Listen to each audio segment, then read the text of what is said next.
చక్కగా నెమలిపించం పెట్టుకొని తన కాలుని తీసి నోట్లో చేయితో పట్టుకొని ఆ కాలు బొట్టిన వేలిని చక్కగా నోట్లో పెట్టుకొని వస్తూ ఉంటాడండి. ఆ రూపాన్ని మనం ఏమంటామండి? వటపత్ర సాయి అంటామండి. వటపత్ర సాయి రూపం అనమాట.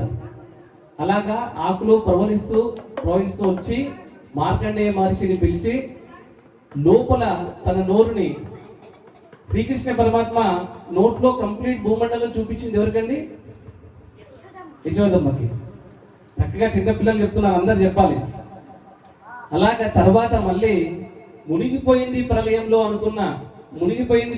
అనుకున్న లోకాన్నంతా కూడా మార్కండేయ మహర్షిని లోపలికి నోట్లోకి తీసుకొని లోపలున్న లోకం అంతా కూడా చూపించాడండి. చూపించిన తర్వాత ఈ స్థలంలో బ్రహ్మదేవుణ్ణి సృష్టించి అక్కడి నుంచి లోకం అంతా స్టార్ట్ చేశాడు. ఇప్పుడు మీకు అంతా అర్థమైంది కదండి. ప్రళయం తర్వాత లోకం స్టార్ట్ అయింది. అది స్టార్ట్ అయిన ప్లేస్ భారతదేశంలో నుంచే స్టార్ట్ అయిందండి. ఆ స్టార్ట్ అయిన ప్లేస్ ఎక్కడుంది చెప్పండి.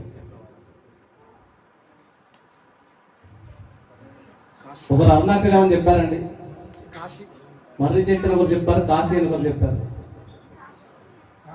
కాశీ, వారణాసి, ఇంకా